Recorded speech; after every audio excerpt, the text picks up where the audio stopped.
On your There's cute other alone. groups to join. There's lots of causes. You'll survive on your cute alone. My favorite cause to read about now is world hunger. Good, yeah. And I feel bad because I normally read about world hunger while I'm eating a lot of food. Like I'll order like $20 worth of Taco Bell and then go home and read about world hunger. And I feel, oh, that's terrible. Eat my gordita. And I ran across a few facts. 4 million people die every year of starvation. It's not a happy thought, but it happens. They've sent scientists over to where most of the starvation happens in Asia and Africa.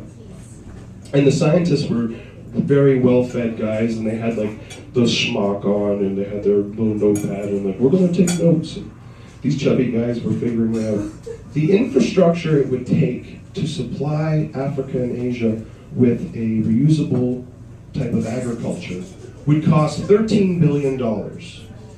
One-time payment, $13 billion, they would have agriculture that would sustain their population. But we don't give it to them. We do, however, spend $13 billion a year on perfume.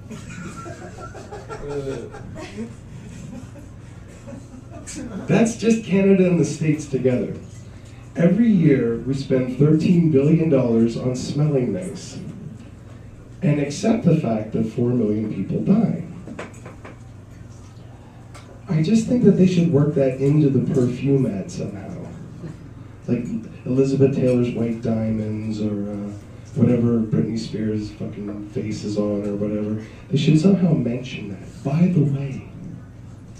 Can I just throw one in here? Sure. As the asshole in the crowd. Asshole. Thank you. I am not asshole.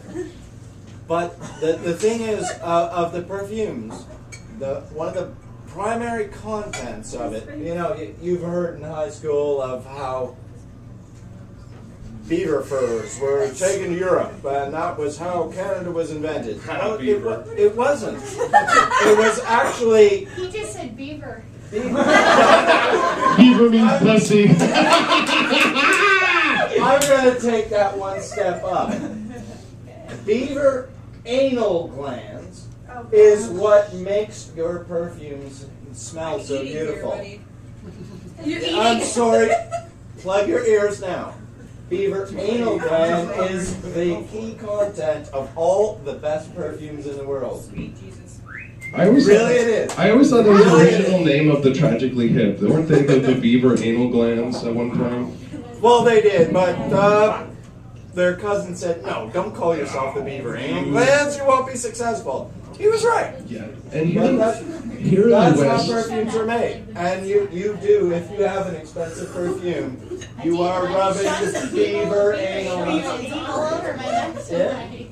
Well, I definitely smell beaver. Oh. And I'm just sniffing it. No, it's okay. Oh my goodness, you smell lovely. You just smell like a beaver ass. Smell like beaver anal Glands, yes. Absolutely excellent. Ryan! Your show, buddy. Your show! You gotta tear me one for that. So here in the West, we do very well, and we're not starving here in the West. And you can tell that by our Western sandwich. Because the Western sandwich, if you've never had it, is scrambled eggs, and it's got diced ham, and peppers and onions in it. There's no Eastern sandwich. Because if you go into like a diner and they go, what would you like, sugar? I go, I would like the Eastern sandwich. And then they go, I don't know what that is. I said, do you have a Western sandwich? She goes, yeah. Then I said, then there must be a counterpart to it. She's like, no, there isn't. And when I was a kid, I thought the Western sandwich got its name from Western movies. Because my dad used to watch the Craftmatic NBC movies. A lot of you guys are too young to remember. But they used to have these infomercials for Craftmatic beds. And there were beds that if you sat in them, they'd give you a remote and like, boo, give you like a little massage, or it could heat up, and you could lift your head or put it back.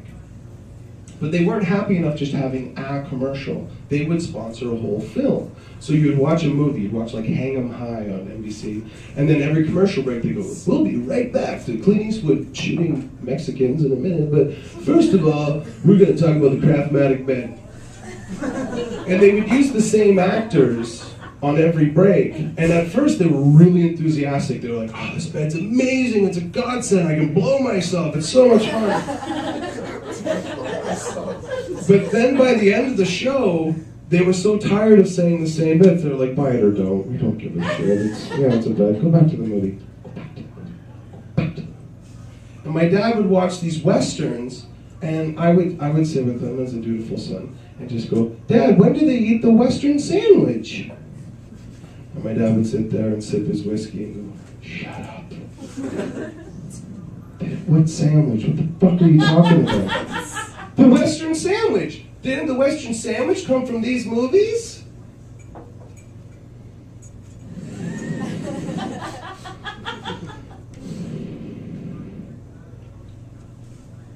Memories.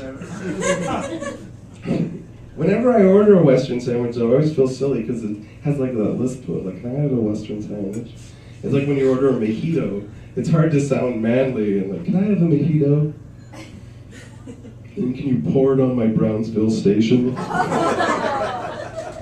You guys have been fun. Thank you for coming. That's the first set. We're going to take a little break, come back, and do a set number 2. 15 minutes, we're going to do this all again with a different joke.